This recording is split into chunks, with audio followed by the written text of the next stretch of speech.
Breaking news చూస్తున్నారు. ఇటు నిత్వా తుఫాను ఆంధ్రప్రదేశ్ ని అల్లకల్లోలం సృష్టించబోతోందా ప్రస్తుతం దానికి సంబంధించిన బిగ్ బ్రేకింగ్ న్యూస్ చూస్తున్నారు. ఎందుకంటే ఏపీలో దిత్వా తుఫాను ప్రభావం గురించి మాట్లాడుకుంటున్న సందర్భం ఏపీపై దిత్వా తుఫాను ఎఫెక్ట్ మొదలైంది. భారీ నుంచి అతి భారీ వర్షాలు కురిసే అవకాశం ఉందని భారత వాతావరణ శాఖ అంచనా వేస్తోంది. తిరుపతి, నెల్లూరు, ప్రకాశం జిల్లాలకు దిత్వా ముప్పు పొంచి ఉంది. తిరుపతి జిల్లాలో రేపు స్కూళ్లకు, కాలేజీలకు సెలవు ప్రకటించారు కలెక్టర్. నెల్లూరు, ప్రకాశం జిల్లాలకు సెలవు ఇవ్వాలంటున్నారు అక్కడి పేరెంట్స్. బాపట్ల జిల్లాకు ఎల్లో అలర్ట్ ని జారీ చేసింది భారత వాతావరణ శాఖ.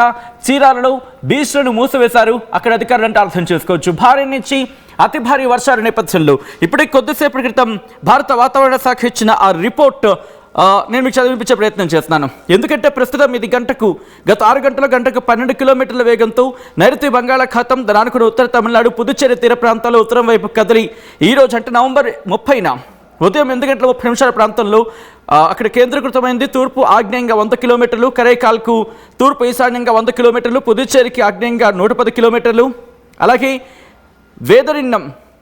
వేదరణీయం అక్కడ ఈశాన్యంగా 140 కిలోమీటర్లు, చెన్నైకు ఆగ్నేయంగా 180 కిలోమీటర్లు, దక్షిణ ఆగ్నేయంగా 180 కిలోమీటర్ల దూరంలో కేంద్రీకృతమైంది.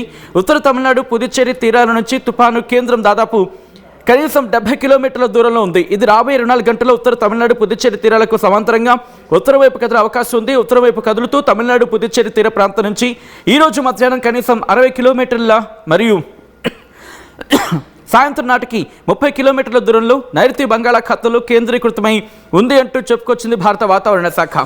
ఈ నేపథ్యంలో రెడ్ అలర్ట్ జారీ చేసింది. ప్రకాశం, నెల్లూరుతో పాటు మరికొన్ని జిల్లాలకు కూడా అలర్ట్ని జారీ చేసింది. వైఎస్ఆర్ డిస్ట్రిక్ట్, అన్నమయ్య, తిరుపతి, చిత్తూరుకి. ఇంట్రెస్టింగ్గా నెల్లూరు మాత్రం ప్రమాదం నుంచి తప్పించుకునే అవకాశం, ఆస్కారం ఎక్కడా కనిపించడం లేదు. ఎందుకంటే గత 2-3 రోజుల నుంచి రెడ్ అలర్ట్ మాత్రం అక్కడ కనిపిస్తుంది. ఎటువంటి చేంజెస్ ఇక్కడ లేవు.